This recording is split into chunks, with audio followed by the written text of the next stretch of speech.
BLDC ሞተር እና ዲሲ ሞተር የሁለቱን ሞተሮች ልዩነት አብረን እናያለን። ተከታተሉ።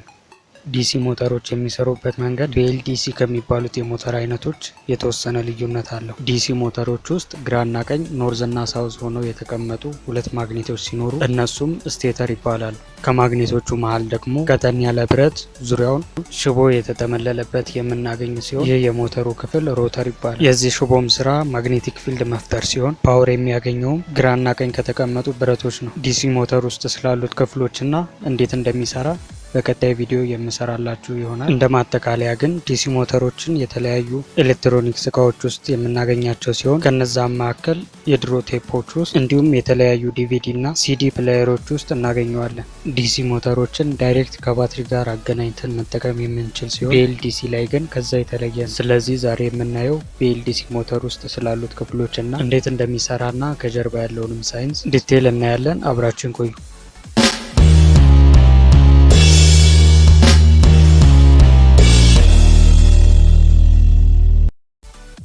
መግቢያ ላይ እንዳየነው የምታዩት የሞተር አይነት BLDC ወይንም ብረሽለስ ዲሲ ሞተር ሲሆን ፓወር የሚያገኘውም በእነዚህ ሶስት ገመዶች አማካኝነት ነው። እሺ አሁን ደግሞ ውስጥ ስላሉት ክፍሎች እናያለን።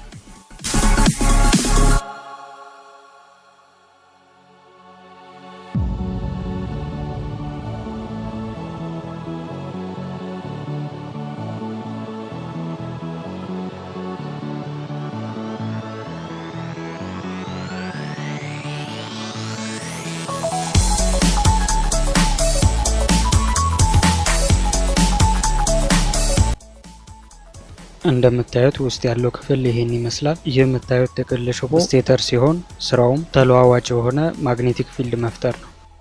የላይኛው ሽፋን ላይ ደግሞ እንደምታዩት ብዛት ያላቸው ማግኔቶች ሲኖሩ በተለያየ ፖል ማለትም ኖርዝ እና ሳውዝ ተደርገው የተቀመጡ ናቸው።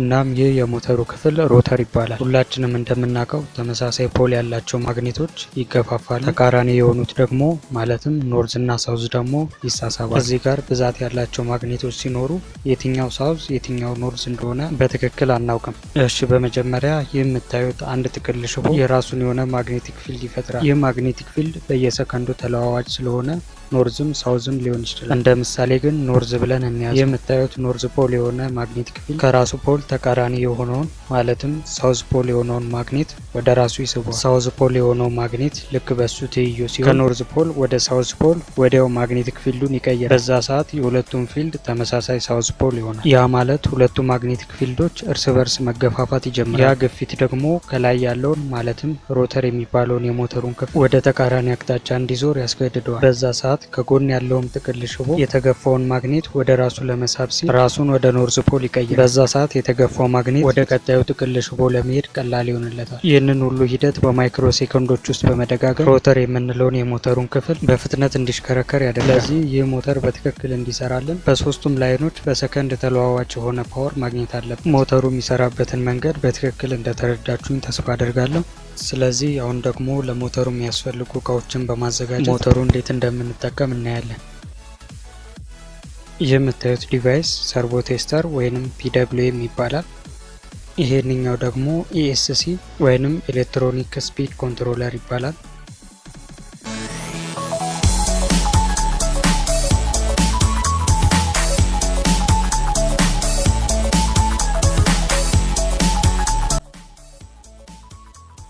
እና ይህን ሞተር ለመጠቀም በትንሹ 11 ቮልት ዲሲ ማክሲመም ደግሞ እስከ 20 ቮልት የሚደርስ ዲሲ ፓወር ያስፈልገናል።